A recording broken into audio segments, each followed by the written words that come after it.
Hello, good evening everyone. Today we are going to study anti-tubercular drugs. तो जो TB के against drug होती हैं आज हम उनको पढ़ेंगे जिनको बोलते हैं एंटी ट्यूबरकुलर ड्रग्स। तो सबसे पहले बात करते हैं ट्यूबरकुलोसिस क्या होता है। It is a chronic bacterial infection जो कि माइकोबैक्टीरियम ट्यूबरकुलोसिस के द्वारा कोज किया जाता है। It is a chronic bacterial infection caused by mycobacterium tuberculosis. इसके बारे में हम पैथोलॉजी एंड माइक्रोबायोलॉजी में भी पढ़ेंगे। माइकोबैक्टीरियम ट्यूबरकुलोसिस की जो सेल वॉल होती है वो 3 चीज़ों से बनती है, जो कि पूरा इसका जो मैकेनिज्म ऑफ एक्शन देखेंगे हम ड्रग्स का वो इन्हीं 3 चीज़ों के ऊपर बेस्ड है एंड मेनली 2 थिंग्स के ऊपर बेस्ड है।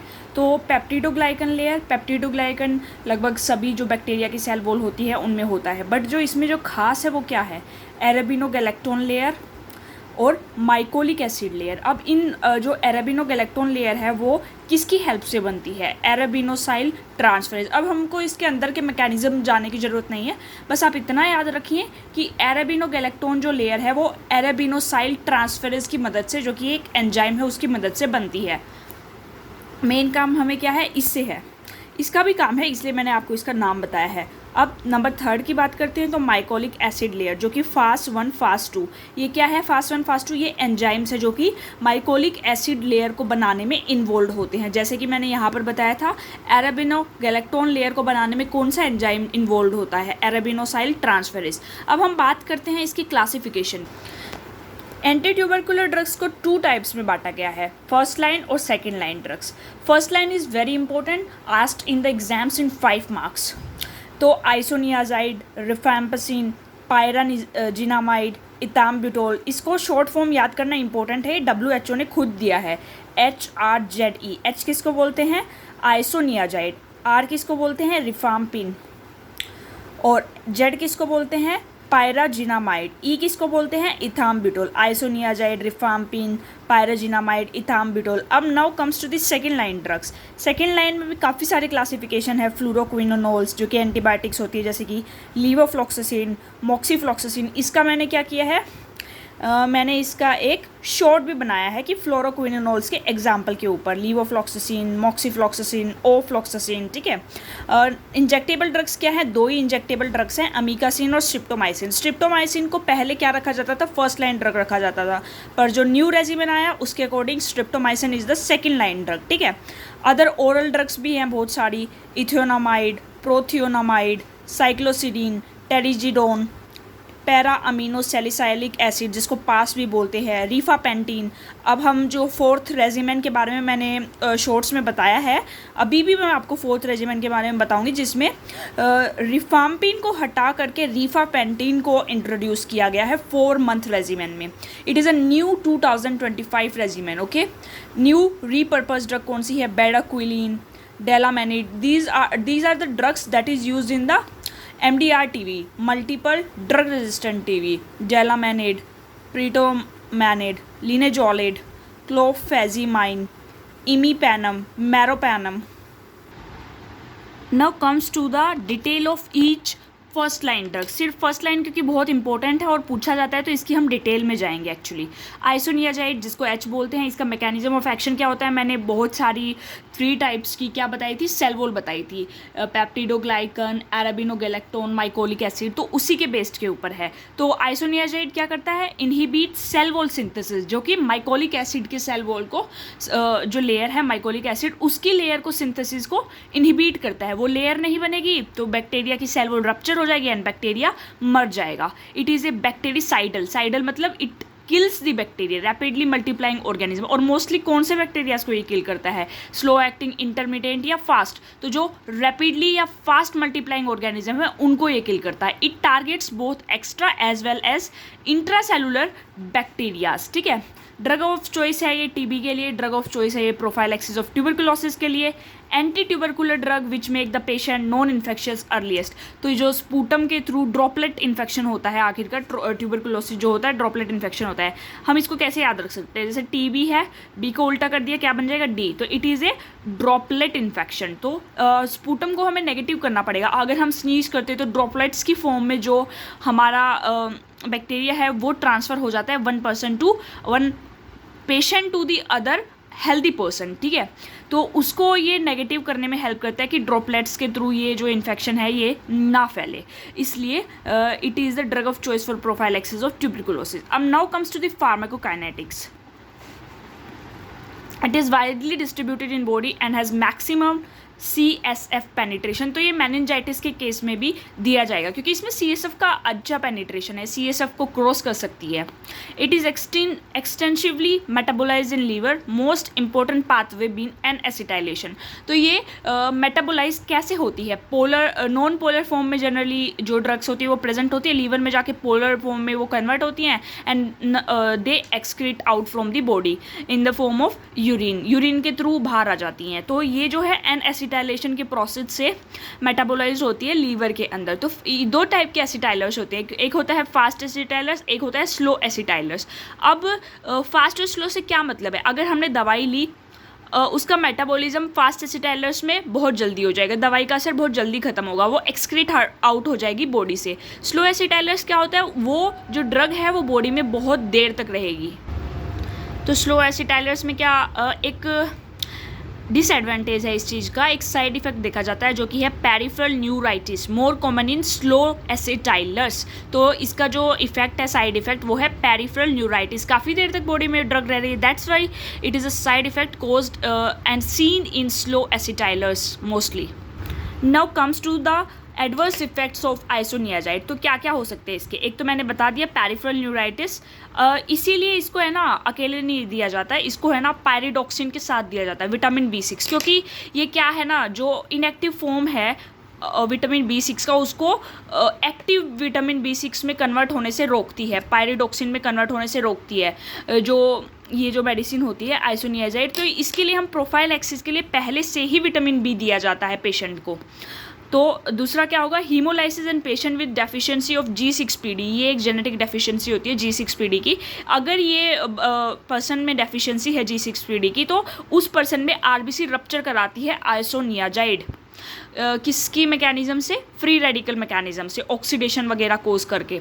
Hepatitis, hyper sensitivity reaction, hepatitis तो आइसोनियाजाइड भी कोज कराती है, रिफैम्पिन भी कोज कराती है, पायराजिनामाइड भी कोज कराती है। बस इथाम्ब्यूटोल एक ऐसी ड्रग है, फोर्थ ड्रग है, जो कि हेपेटाइटिस या हेपेटिक टॉक्सिसिटी को कोज नहीं कराती है।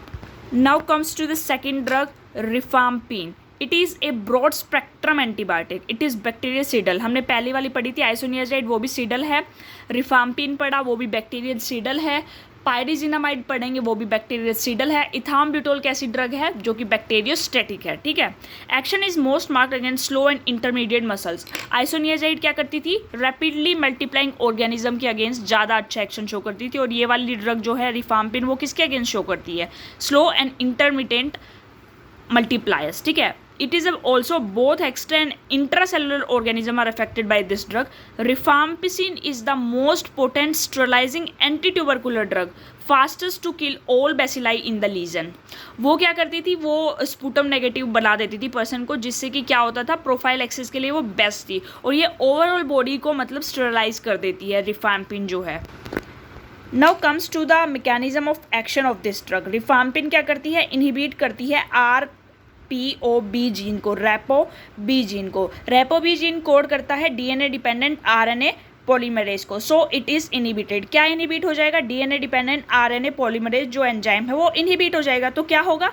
RNA नहीं बनेगा, synthesis of RNA is interrupts, और सो क्या होगा? माइकोबैक्टीरियम अच्छे से नहीं सिंथेसाइज होगा, ठीक है। Now comes to the pharmacokinetics of rifampicin.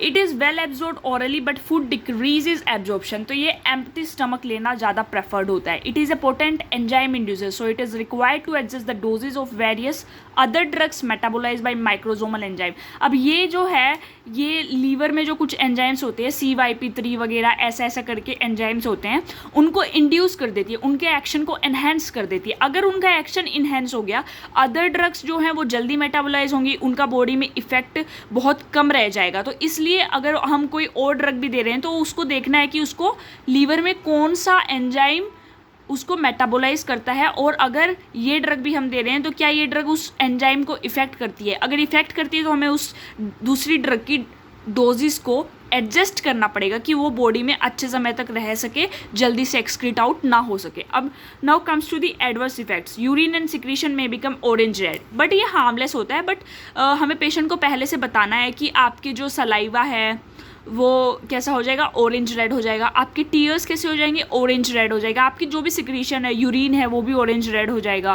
Flu like syndromes भी आते हैं, जैसे कि फीवर हो गया, चिल्स हो गया, माइल्जिया हो गया, हेपेटाइटिस मैंने पहले ही बता दिया था। तीनों ड्रग्स सिर्फ लास्ट वाली इथाम्ब्यूटेल को छोड़ के और सारी की सारी ड्रग हिपैटोटॉक्सिक हैं।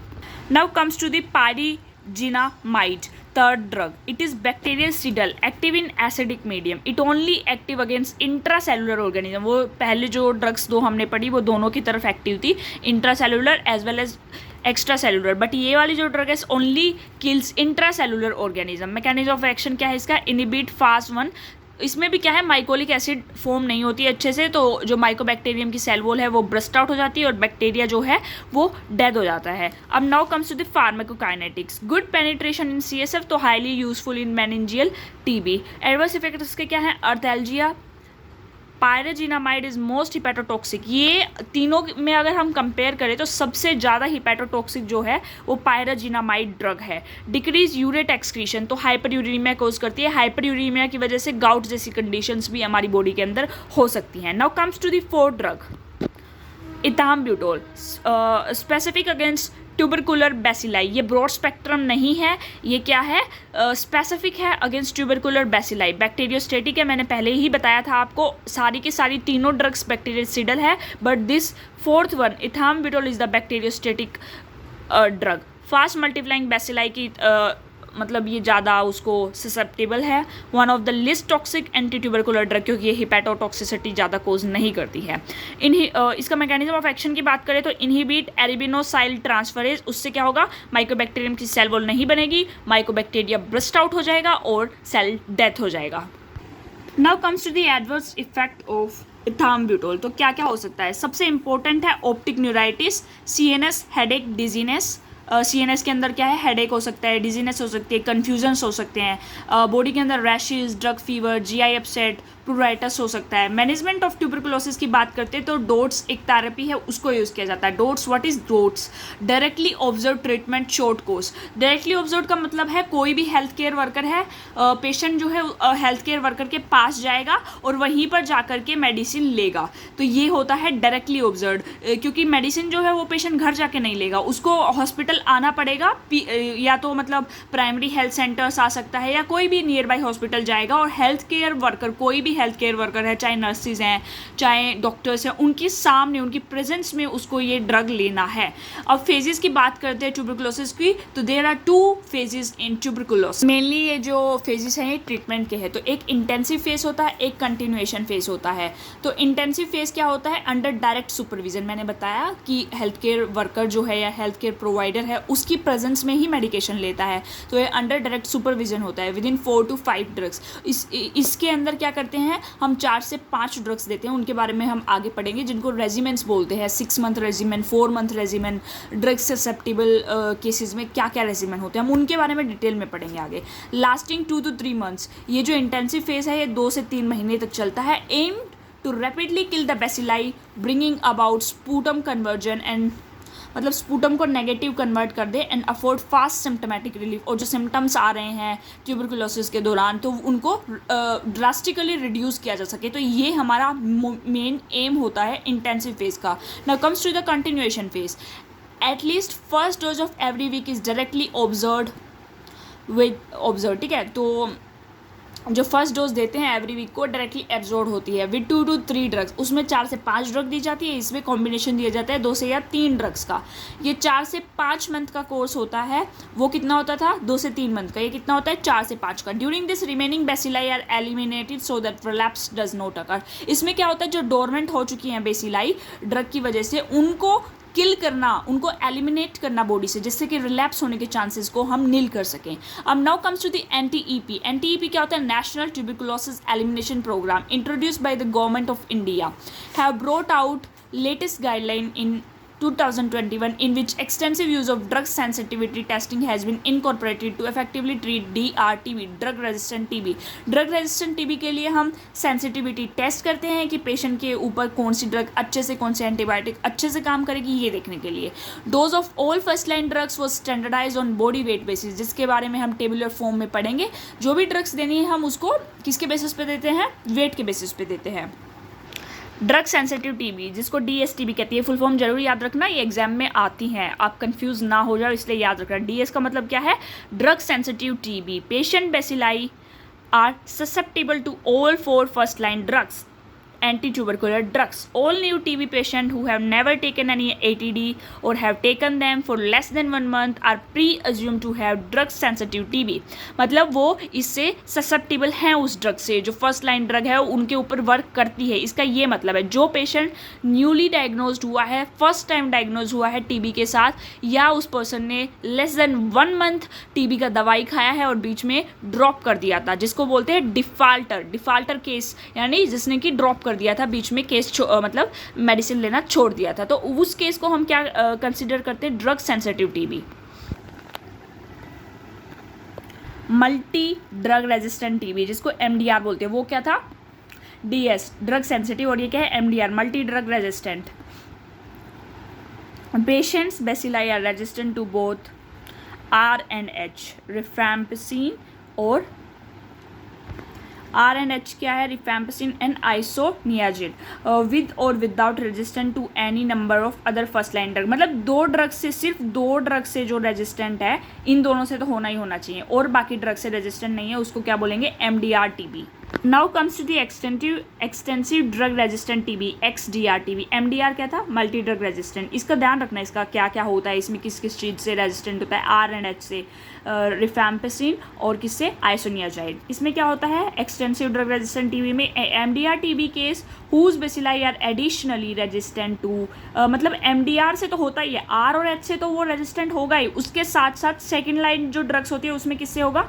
फ्लोरोक्विनोलोल्स, जैसे मैंने बताया था, मोक्सीफ्लॉक्सासिन, लीवोफ्लॉक्सासिन, वो शॉर्ट जरूर देखिएगा आप, उसमें मैंने नाम लिखे हैं फ्लोरोक्विनोलोल्स के. एंड 1 और मोर सेकेंड लाइन ATDs. ठीक है, एक तो ये होगा सेकेंड लाइन में, और कोई दूसरी सेकेंड लाइन ड्रग से भी वो रेजिस्टेंट होना ही होना चाहिए, तब जाके, मतलब टोटल 4 ड्रग से वो रेजिस्टेंट है, 2 फर्स्ट लाइन और 2 सेकेंड लाइन.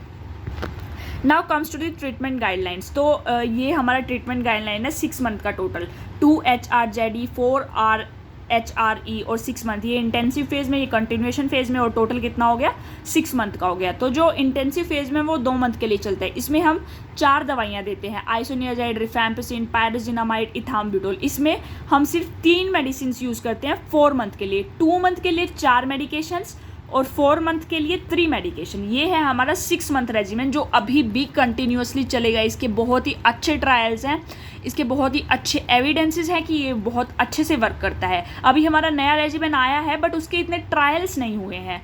ट्रायल्स हुए हैं बट उसके एविडेंसेस इतने अच्छे नहीं हैं. हम उनको कुछ केसेस में ही यूज़ कर सकते हैं. अगर आप चाहोगे तो मैं उसकी ऑफिशियल जो WHO की PDF है, मैं आपको नीचे लिंक में प्रोवाइड कर दूंगी. अगर आप चाहते हो तो डिस्क्रिप्शन में, मतलब कमेंट्स में ज़रूर बताइएगा मुझे. तो अब डोजेस कैसे देनी है इसकी? Daily dose of first line oral ATDs, anti tubercular drug, as number of fix dose combination. FDC क्या होता है? फिक्स डोज कॉम्बिनेशन टैबलेट्स होती हैं. तो बॉडी वेट अगर इतना है तो 2 टैबलेट्स देंगे, 2 टैबलेट्स देंगे. अगर इतना है तो 3 टैबलेट देंगे, इतना है तो 4 टैबलेट देंगे, दोनों फेजेस में. इंटेंसिव और कंटिन्यूएशन फेज, इसमें 3 मेडिकेशन थी, इसमें 4 मेडिकेशन थी, तो उनको 2-2 बार देंगे दिन में, इसमें 3-3 बार देंगे. इसका कुछ फिक्स्ड डोजेज मतलब लिखा है, जैसे कि H जो है आइसोनियाजाइड वो 75 mg ही होगी. अगर मान लो बंदा 25 to 39 उसका वेट है, तो इंटेंसिव फेज में उसको 2 टैबलेट देंगे, एक सुबह दे देंगे, एक शाम. वो डॉक्टर आपको बताएगा कि सुबह देना है, शाम देना है, दोपहर में देना है, कब देना है, टाइम आपको बताया जाएगा. ठीक है. ऐसे ही अगर इंटेंसिव फेज में बंदे का वेट 40 to 54 है, तो R को कितनी बार देंगे हम? 3 बार. और इसको भी कितनी बार देंगे? 3 बार. हर मेडिसिन को 3 बार देंगे दिन के अंदर. ठीक है. R कितना होता है स्टैंडर्डाइज? 150 mg. Z कितना होता है? 400 mg. E कितना होता है? 275 mg. तो ये स्टैंडर्ड हमारे फॉर्मुलेशन है, ये हमारी medications. Now comes to the 4 month regiment, जो कि अभी लेटेस्टली इंट्रोड्यूस हुआ है. तो इसमें क्या है ना, HPMZ मोक्सीफ्लॉक्सासिन को ऐड किया गया है, मोक्सीफ्लॉक्सासिन। ये क्या है? एक फ्लोरोक्विनोल्स। मैं बार बार आपको कह रही हूँ वो शॉर्ट जरूर देखना आप। मोक्सीफ्लॉक्सासिन मतलब फ्लोरोक्विनोल्स के एग्जाम्पल दे रखे, बहुत इंपॉर्टेंट है। तो इसमें कुछ ज़्यादा डिफरेंस मतलब चेंज उन्होंने किया नहीं है। क्या किया है ना, ये इंटेंसिव फेज को 2 महीने का कर दिया गया है, और जो ये है हमारा, ये तो पहले भी 2 महीने का ही था वैसे, पर इसको क्या किया गया है, 4 महीने से ला करके 2 महीने का हमने इसको कंटिन्यूएशन फेज को कर दिया है। इसमें आइसोनियाजाइड वही का वही है। पी, रिफैम्पिन की जगह पे रिफापेंटिन कर दिया है। ये भी एक डेरिवेटिव है रिफाम्पिन का, तो इसको क्या कर दिया है, रिफापेंटिन। एम इंट्रोड्यूस कर दिया है मोक्सीफ्लॉक्सासिन, और जेड इंट्रोड्यूस कर दी, जेड तो था ही मतलब पहले से, पैराजिनामाइड। तो थैंक यू सो मच। कोई भी डाउट अगर आपको इस टॉपिक में हो तो आप प्लीज़ कमेंट जरूर कीजिएगा। Thank you so much.